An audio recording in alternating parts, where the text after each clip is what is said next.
Hello बच्चों, क्या हाल चाल। मस्त। आप बढ़िया तो हम भी बढ़िया। तो और सब बताइए, आप लोगों का पढ़ाई कैसा चल रहा है। मन लगा के पढ़ाई कीजिएगा क्योंकि समय कम है। समय के मार से कोई बचता नहीं। जो समय का कद्र करता है उसको समय महान बना देता है। तो चलिए, आज समय पर ही आपका भाई समय के अनुसार मस्त जबरदस्त प्रश्न लेकर के आया है, जिसमें आपकी एग्जाम पेपर में इन प्रश्नों से सीधा लड़ेगा एग्जाम में। तो क्या आप लोग तैयार हैं? तो हो जाइए तैयार। काफी जबरदस्त ढंग से आज आपका भाई नए अंदाज में नए तरीके से बताने वाला है। ये है आज का क्लास 12th का बायोलॉजी लेसन 4। तो इस लेसन 4 में आपको देखने को मिलेगा इस लेसन का सारे मोस्ट इंपॉर्टेंट क्वेश्चन जो एग्जाम की दृष्टि से अति महत्वपूर्ण होंगे। तो आप लोगों को इस क्लास को शुरू से लेकर के अंत तक देखना है। तो थाम लीजिए अपने दिल को, क्योंकि आज बेलसट से आया है दिल वाली क्लास। तो शुरू हो जाइए और शुरू से अंत तक जरूर देखिए। तो अगर आप लोगों को ये वीडियो अच्छा लगता हो तो लाइक कीजिए मेरे इस YouTube चैनल पर। अगर आप लोग नए हैं तो चैनल को सब्सक्राइब कीजिए। साथ ही साथ कमेंट करके बताइए कि आप लोगों को ये वीडियो कैसा लगा। तो चलिए शुरू करते हैं इस सेशन को एक नए अंदाज में नए तरीके से। जैसा कि आप देख रहे हैं आपके बीच ये प्रश्न मौजूद है जो लेसन 4 जनन स्वास्थ्य है, जिसमें प्रश्न संख्या 1 है। देख सकते हैं आप लोग, किसी 4 यौन संचारित रोगों के नाम एवं उनके कारक रोगाणुओं के साथ लिखे। यौन संचारित रोगों का नाम लिखना है और ये यौन संचारित रोग किसके कारण फैलते हैं ये भी लिखना है। ठीक है, तो चलिए हम जानते हैं यौन संचारित रोगों का नाम और ये किसके कारण फैलते हैं। तो सबसे पहले मैं आप लोगों को बता दूं कि ये जो यौन संचारित रोग है ये होता क्या है। यौन संचारित रोग यानी कि जब एक महिला या एक पुरुष एक से अधिक व्यक्तियों से अपना गैर संबंध बनाते हैं तो उसके फलस्वरूप ये रोग फैलते हैं जो काफी खतरनाक होते हैं। तो ये रोग यौन संचारित रोग कहलाते हैं। ठीक है, और ये जो रोग है किनके कारण फैलते हैं वो आप देखेंगे। जैसा कि बीमारी में यानी कि रोग में आप देख रहे हैं, पहला सिफिलिस। पहला रोग सिफिलिस है। ये किसके कारण फैलता है? ट्रेपोनेमा पैनिलम के कारण। ये इसके रोगाणु है। सिफिलिस रोग है और ये फैलता किसके कारण है? ट्रेपोनेमा पैनिलम के कारण। ठीक है, और दूसरा रोग है HIV। HIV ये किसके कारण फैलता है? मानव इम्यूनोडिफेंसी वायरस के कारण। HIV फैलता है मानव इम्यूनोडिफेंसी वायरस के कारण। ठीक है, अब चलिए हेपेटाइटिस बी। ये हेपेटाइटिस बी वायरस के कारण फैलता है और सुजाक फैलता है निसेरिया गुलेरिया के कारण। ठीक है, मैं पुनः एक बार और रिपीट कर दूं, सिफिलिस रोग है ये किसके कारण फैलता है? ट्रेपोनेमा पैनिलम। HIV ह्यूमन इम्यूनोडिफेंसी वायरस के कारण। हेपेटाइटिस बी वायरस के कारण। और सुजाक फैलते हैं निसेरिया गुलेरिया के कारण। आपसे एग्जाम पेपर में प्रश्न पूछे जाएंगे कि सिफिलिस जो रोग है वो किसके कारण फैलता है। तो सिफिलिस रोग ट्रेपोनेमा पैनिलम के कारण, HIV ह्यूमन इम्यूनोडिफेंसी वायरस के कारण, हेपेटाइटिस बी वायरस के कारण, सुजाक निसेरिया गुलेरिया के कारण। ठीक है, चलिए नेक्स्ट प्रश्न की ओर हम बढ़ते हैं। आशा करता हूं आप लोगों को ये प्रश्न जरूर ही समझ में आया होगा। प्रश्न संख्या 2 है, बांधियाकरण से आप क्या समझते हैं? किन्हीं 2 विधियों का नाम बतावे। बांधियाकरण क्या है? किन्हीं 2 विधियों का नाम बतावे। बांधियाकरण में क्या होता है आप देखेंगे। बांधियाकरण एक ऐसी विधि है जिसमें अंडाणु शुक्राणु से निषेचित नहीं हो पाता है। बांध्याकरण। क्यों क्यों निषेचित नहीं हो पाता है? क्योंकि पुरुष नसबंदी होती है इसमें, स्त्री नसबंदी होती है इसमें, जिसमें पुरुषों के शुक्राशय नलिका को काटकर बांध दिया जाता है और स्त्रियों के जो फैलोपियन नलिका होता है उसको काटकर बांध दिया जाता है, ताकि जो शुक्राणु है अंडाणु को भेद नहीं पाए। ये स्थिति बांध्याकरण कहलाती है ना, पुरुष नसबंदी और स्त्री नसबंदी। आइए देखते हैं ये क्या कहता है बांध्याकरण। बांध्याकरण विधि द्वारा गर्भाधारण को रोका जाता है। बांध्याकरण विधि में गर्भाधारण को रोका जाता है शल्य क्रिया द्वारा। ईगमक संवहन को अवरोध कर निषेचन को रोका जाता है। नर में नसबंदी को वेस्केटोमी तथा मादा में ट्यूबेक्टोमी कहते हैं। वेस्केटोमी में शुक्रवाहिनी के छोटे भाग को काटकर बांध दिया जाता है, लेकिन ट्यूबेक्टोमी में फैलोपियन ट्यूब को काटकर बांध दिया जाता है उदर के हिस्से होकर अथवा योनि मार्ग द्वारा, है ना। तो देख लिए आप लोग बांध्याकरण क्या है। बांध्याकरण एक ऐसी विधि है जिसमें गर्भाधारण को रोका जाता है।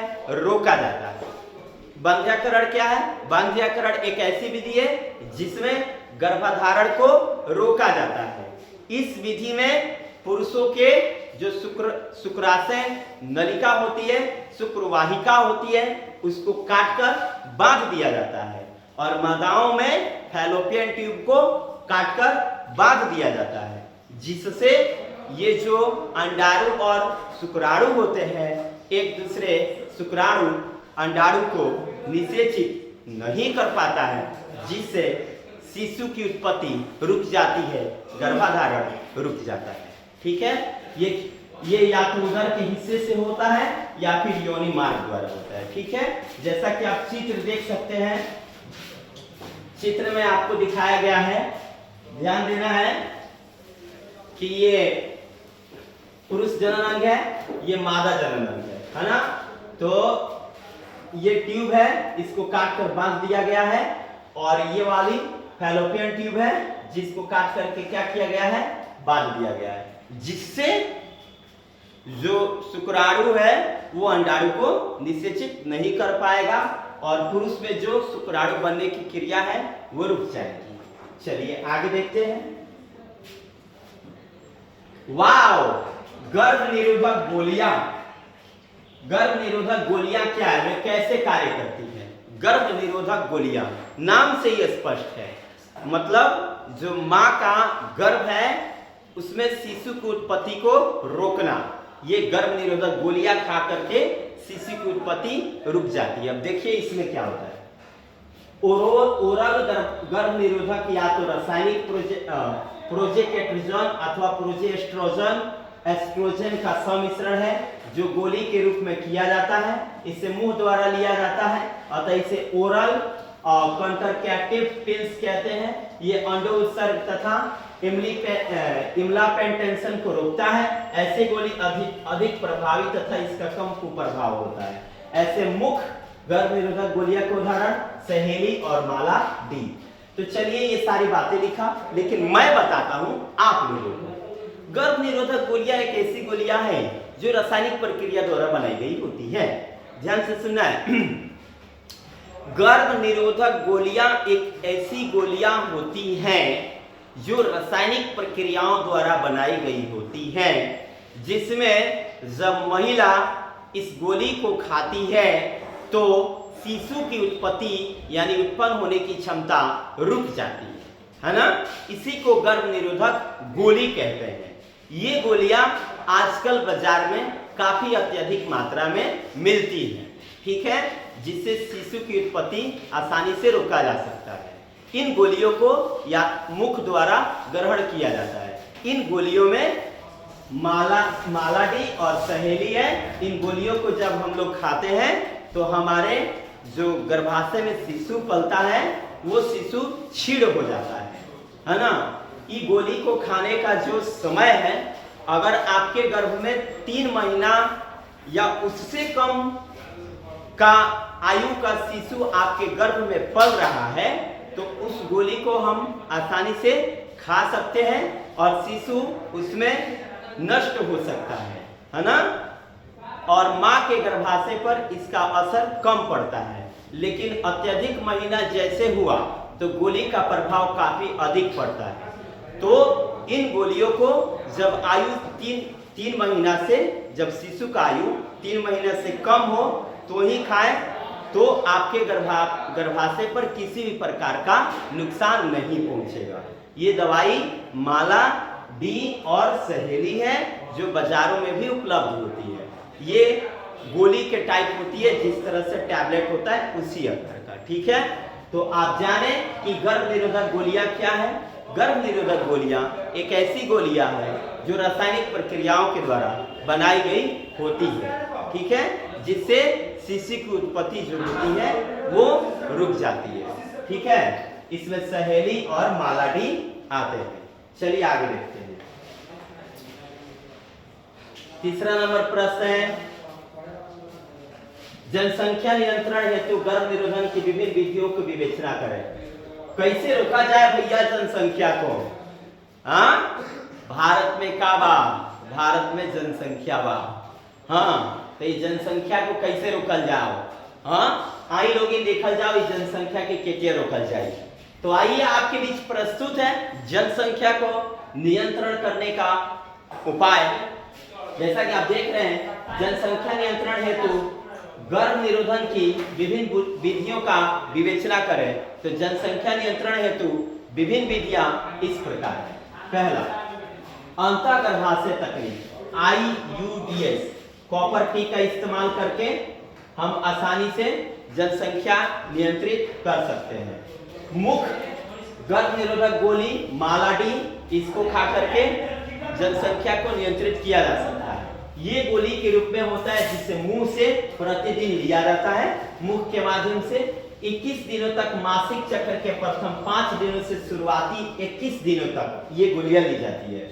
यह अंडो उत्सर्जन को निषेध करता है, मतलब जो अंडा उत्सर्जित होता है उसको दबाता है, तथा गर्भाशय की अंतःभित्ति में बदलाव कर गर्भधारण को प्रतिकूल बनाता है। तो ये मालाडी है जो मुख के माध्यम से ली जाती है। यांत्रिक अवरोधक विधि जैसे सर्विकल डायफ्राम तथा निरोध यानी कि कंडोम, इसका इस्तेमाल करके आप क्या कर सकते हैं? जनसंख्या को नियंत्रित कर सकते हैं। तो जनसंख्या नियंत्रित करने की विभिन्न विधियां देखते हैं। जनसंख्या नियंत्रित करने की विभिन्न विधियां, तो जनसंख्या नियंत्रित करने की विभिन्न विधियों में 3 विधि देख लीजिए। देखना है अंतःगर्भाशय तकनीक। अंतःगर्भाशय तकनीक यानी कॉपर टी का इस्तेमाल करेंगे। कॉपर टी का इस्तेमाल करेंगे तो आसानी से जनसंख्या नियंत्रण हो सकता है। गर्भ निरोधक गोलियों को खाएंगे तो आसानी से जनसंख्या नियंत्रित हो सकता है, और साथ ही साथ यांत्रिक अवरोधक विधियों के द्वारा भी जनसंख्या नियंत्रित हो सकता है। फिर से सुनिए, अंतःगर्भाशय तकनीक का उपयोग करके गर्भ निरोधक किया जा सकता है, और गर्भ निरोधक गोलियों को खाकर भी जनसंख्या को नियंत्रित किया जा सकता है। शिशु की उत्पत्ति कम होगी, और यांत्रिक अवरोधक विधि जैसे सर्विकल डायफ्राम या निरोध के माध्यम से उपयोग करके आसानी से जनसंख्या को नियंत्रित किया जा सकता है। ठीक है, ये क्वेश्चन एग्जाम के दृष्टि से अति उत्तम है। चलिए आगे देखते हैं। एमटीपी क्या है? इसके सुरक्षित एवं घातक काल का उल्लेख करें। एमटीपी गर्भावस्था पूर्ण होने के पहले गर्भ के समापन को चिकित्सीय सगर्भता समापन एमटीपी कहते हैं। अभी गर्भावस्था पूरा भी नहीं होता है, उसके पहले ही मां के गर्भ में शिशु को मार दिया जाता है ना।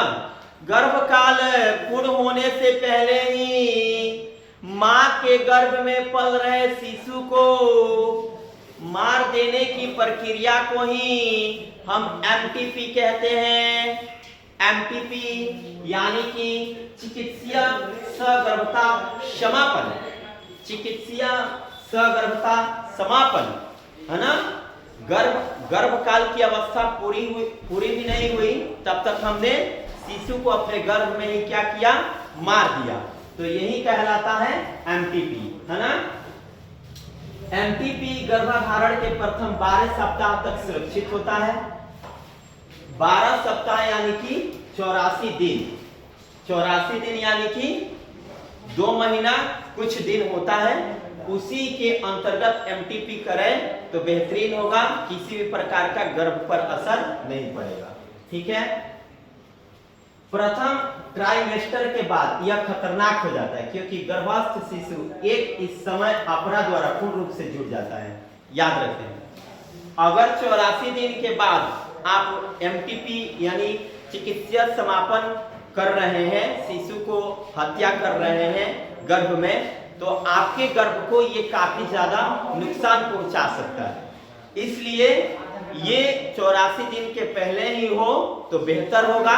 शिशु और मां के गर्भ पर शिशु जो पल रहा है आसानी से समापन हो जाएगा, मां के गर्भ पर किसी भी प्रकार का असर नहीं पड़ेगा। ठीक है। चलिए, एमटीपी का महत्व क्या है? यह अवांछित गर्भ से मुक्ति दिलाता है। अवांछित गर्भ माने गर्भ को खाली करता है, वैसे गर्भ से जो या तो माता या गर्भस्थ शिशु के लिए खतरा ना हो। दूसरा, यह मानव जनसंख्या को भी कम करने में मदद करता है एमटीपी।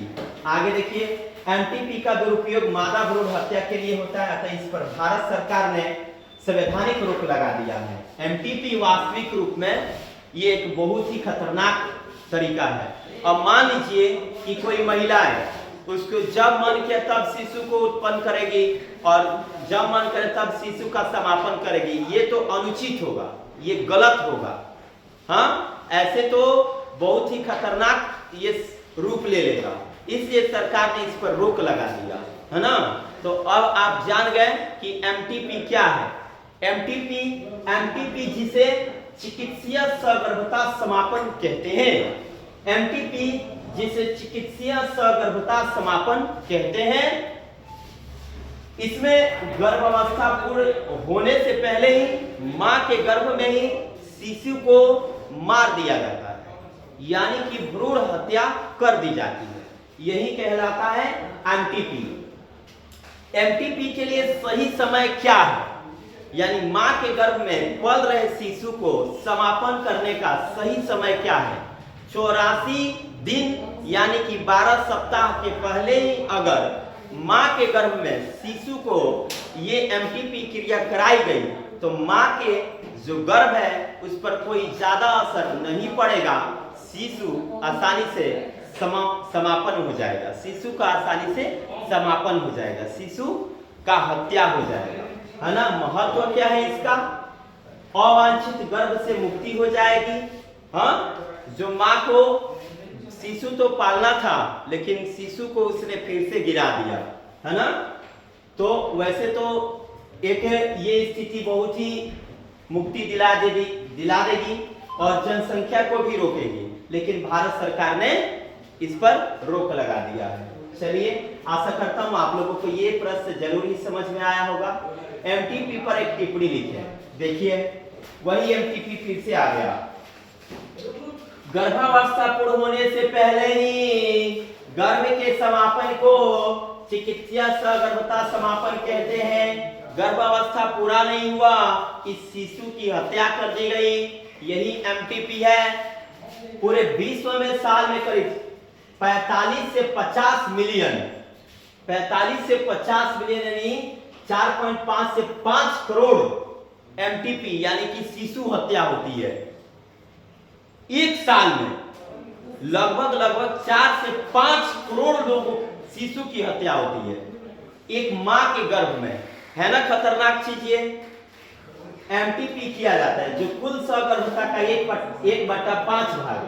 एमटीपी में साधारणतः मादा भ्रूण की हत्या की जाती है, यानी मां के मादा भ्रूण, यानी अधिकांशतः ना बेटियों को मां जो होती है गर्भ में ही मार देते। ये स्थिति बहुत ज्यादा चला था, इसलिए सरकार ने नारा निकाला, बेटी बचाओ बेटी पढ़ाओ।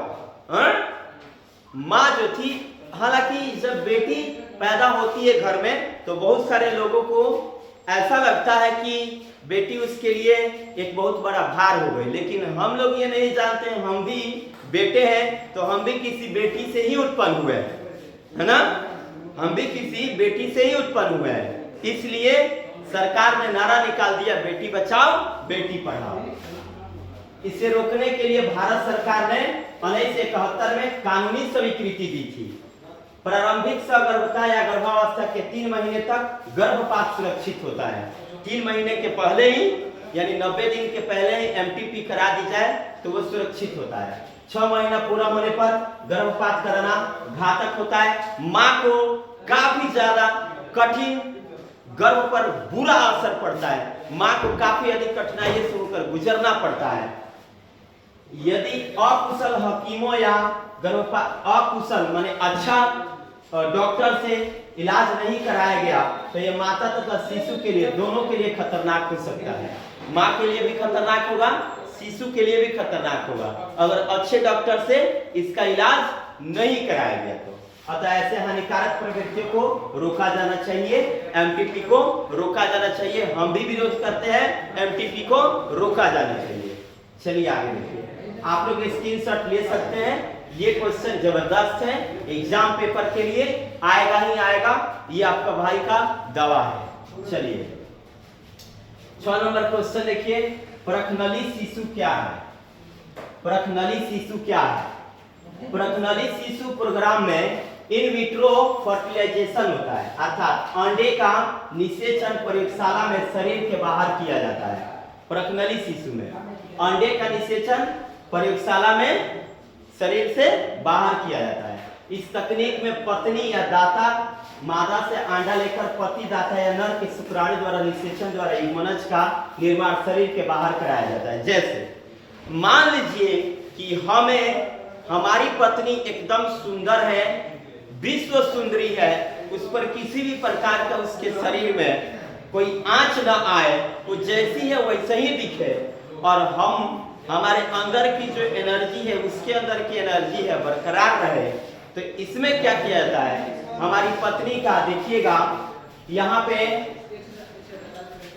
ये जैसे मान लीजिए बताता हूं, जैसे ये हम है और हमारी वो है, ये हम और हमारी वो मतलब हमारी पत्नी जी, ठीक है।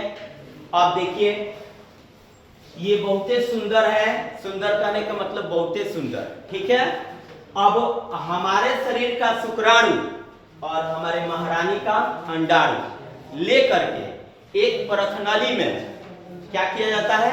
डाल दिया जाता है और उसको माइनस कुछ डिग्री सेल्सियस होता है जिसमें उसको ठंडा करके रखा जाता है, ठीक है। और किसी अन्य महिला के शरीर में इस प्रखनली को उसके गर्भाशय में ट्यूब के माध्यम से डाल दिया जाता है, जिससे हम दोनों तो सुरक्षित रहते हैं, लेकिन अन्य महिला के गर्भ में हम दोनों का शिशु पलता है। ये क्रिया पता है कौन से लोग कराते हैं? दंपति लोग, जिनके पास काफी ज्यादा पैसा होता है, ये क्रिया वही लोग कराते हैं। अब देखिएगा, अब कोई हीरोइन होती है तो वो 55 वर्ष की हो गई फिर भी लगेगा कि 18 वर्ष की है, तो ये कैसे हो पाता है? ये भैया यही क्रिया है कि उसका शरीर में बदलाव नहीं होता है। प्रखनली शिशु के द्वारा वो अपने शिशु को उत्पन्न करती है किसी अन्य महिला के गर्भ में। वो कैसे आप पता चल गया? पुरुष का शुक्राणु, मादा का अंडाणु एक प्रखनली में क्या किया जाता है? डाल दिया जाता है और किसी अन्य महिला के गर्भाशय में उसको ट्यूब के माध्यम से स्थानांतरित कर दिया जाता है, ठीक है। तो ये बात आप लोगों को पक्का समझ में आया होगा। एक बार देख लीजिए ये क्या है। चलिए ध्यान से देखते हैं। प्रखनली शिशु प्रोग्राम में इन विट्रो फर्टिलाइजेशन होता है, यानी कि अंडे का निषेचन प्रयोगशाला में शरीर के बाहर किया जाता है। इसमें कोई सेक्स नहीं होता, इसमें जन्म की क्रिया नहीं होती। इस तकनीक में पत्नी या दाता मादा से अंडा लेकर पति या दाता यानी नर के शुक्राणु द्वारा निषेचन द्वारा युग्मनज का निर्माण शरीर के बाहर कराया जाता है। ऐसे युग्मनज 8 कोशिका स्तर तक को अंडवाहिनी में स्थानापन्न कराया जाता है, पर 8 से अधिक कोशिका युक्त भ्रूण को गर्भाशय के अंदर जहां शिशु का पूर्ण विकास जन्म से पहले का होता है, तो ये क्रिया प्रकनली शिशु कहलाता है ना। प्रकनली शिशु किसे कहते हैं, आप लोगों को पता चल गया। किसी महिला का अंडाणु, किसी पुरुष का शुक्राणु एक प्रकनली में रख करके निषेचित करा करके शरीर से बाहर ये क्रिया होती है। किसी अन्य महिला या अपने ही पत्नी के गर्भाशय में उसको क्या किया जाता है, डाल दिया जाता है।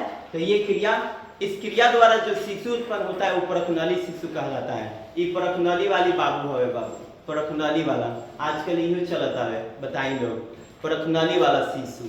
आएगो बात क्या है, ये क्रिया मान लीजिए हमारी महारानी है, उनको शिशु नहीं हो रहा है हमारा द्वारा, तो उनके अंदर शिशु उत्पन्न हो। गांव के लोग तो कहबे कर रहा है बाँझ बाँझ, तो हमारे वाली बाँझ बाँझ ना कहलाए तो ले चलते हैं इनको भी वही क्रिया कराने के लिए। हाँ, शुक्राणु और अंडाणु तो बाजार में एक अस्पताल में बिकता ही है, वहां से इस शुक्राणु और अंडाणु को हमारे वाली में आसानी से प्रवेश करा दीजिए, हमारी वाली गर्भावस्था में आ जाएंगी, प्रेग्नेंट हो जाएंगी, बाँझ कहने से तो बच जाएंगी भैया। ये क्रिया प्रकनली शिशु, उसके द्वारा जो जीव उत्पन्न होगा, जो बच्चा उत्पन्न होगा, प्रकनली शिशु कहलाएगा। चलिए देखते हैं नेक्स्ट टॉपिक, बांध्यता। तो आप लोगों को ये टॉपिक समझ में आया होगा। आइए बांध्यता को समझते, इसमें क्या होता है। किसी व्यक्ति के सतत असुरक्षित यौन संबंध के बावजूद संतति उत्पन्न न होना बांध्यता कहलाता है। हे भैया, शिशु उत्पन्न नहीं हो पाए, बांध्यता कहलाता है। इसका कारण भौतिक जन्मजात या रोग या ड्रग्स लेना या प्रतिरोधात्मक क्षमता या मनोरोग हो सकता है। खास प्रकार के स्वास्थ्य केंद्र इकाई द्वारा इसकी अन्वेषण के निदान बहुत सी विकृतियों को ठीक किया जा सकता है। इसी तरह की एक तकनीक को एसिएटेड रिप्रोडक्टिव टेक्नोलॉजी या आर्ट कहते हैं। तो बांध्यता क्या है, बांध्यता जिसमें व्यक्ति असुरक्षित यौन संबंध के बावजूद संतति उत्पन्न नहीं कर पाता है, यही बांध्यता कहलाता है। तो बांध्यता क्रिया में, बांध्यता क्रिया व्यक्ति से शिशु नहीं उत्पन्न होने का मुख्य कारण हो सकता है। बहुत मुख्य कारण जन्मजात रोग या फिर ड्रग्स लेना या फिर कोई प्रतिरोधात्मक क्षमता या मनोरोग, मानसिक रोग इत्यादि कई कारण से बांध्यता यानी शिशु उत्पन्न व्यक्ति नहीं कर पाता है। चलिए आगे देखते हैं। संक्षेप में गिफ्ट तकनीक का वर्णन करें। गिफ्ट तकनीक ये भी अच्छा है, आजकल ये भी फेमस है। गिफ्ट तकनीक द्वारा शुक्राणु अनिषेचित अंडाणु को फैलोपियन ट्यूब में स्थानांतरित किया जाता है। निषेचन को अंतःनिषेचन कहते हैं। इसमें क्या होता है, गिफ्ट तकनीक में शुक्राणु जो होता है, जो अनिषेचित अंडाणु होता है, उसको फैलोपियन ट्यूब में यानी मादा के गर्भाशय में फैलोपियन ट्यूब में ही अंडाणु शुक्राणु के द्वारा निषेचित हो पाता है। तो गिफ्ट तकनीक द्वारा शुक्राणु तथा अनिषेचित अंडाणु को फैलोपियन ट्यूब में स्थानांतरित किया जाता है। निषेचन को अंतःनिषेचन कहा जाता है, जो मादा के शरीर के अंदर होता है। इस प्रकार जाइगोट का आगे का विकास मादा के शरीर के अंदर होता है। इसमें आपने क्या सुना, गिफ्ट तकनीक में शुक्राणु पुरुष का लीजिए और मां के गर्भाशय में जो अनिषेचित अंडाणु है उसमें इस शुक्राणु को क्या कीजिए, शुक्राणु और अनिषेचित अंडाणु को फैलोपियन ट्यूब में क्या कीजिए, डाल दीजिए। तो ये क्रिया, इस क्रिया द्वारा जो शिशु उत्पन्न होगा, गिफ्ट शिशु होगा, गिफ्ट तकनीक कहलाएगा। ये तकनीक गिफ्ट तकनीक है और यह क्रिया आंतरिक निषेचन होता है, शरीर के अंदर होता है और साथ ही साथ इसमें जाइगोट मां के शरीर में यानी कि युग्मनज मां के शरीर के अंदर बनता है और शिशु की उत्पत्ति होती है। तो आशा करते हैं कि आप लोगों को ये वीडियो जरूर ही समझ में आया होगा और इस तरह से ये 8 प्रश्न आपके एग्जाम के लिए काफी मस्त, जबरदस्त और एग्जाम के लिए काफी बेहतरीन होंगे। तो अगर इस चैप्टर का आपको पीडीएफ चाहिए तो हमारे व्हाट्सएप नंबर 7085114201 पर मैसेज कर सकते हैं और इसका आप लोग पीडीएफ ले सकते हैं और एग्जाम पेपर में धुआं उड़ा सकते हैं। तो आशा करता हूं ये वीडियो आप लोग को पक्का समझ में आया होगा। मिलते हैं फिर से नेक्स्ट वीडियो में एक नए अंदाज में, नए तरीके से। हंसते रहिए, पढ़ते रहिए, मुस्कुराते रहिए और दिल थाम कर अगले वीडियो का इंतजार कीजिए, क्योंकि अगला वीडियो इससे भी जबरदस्त आने वाला है। तो मिलते हैं फिर से नेक्स्ट वीडियो में। आज के लिए इतना ही काफी। जय हिंद, जय भारत।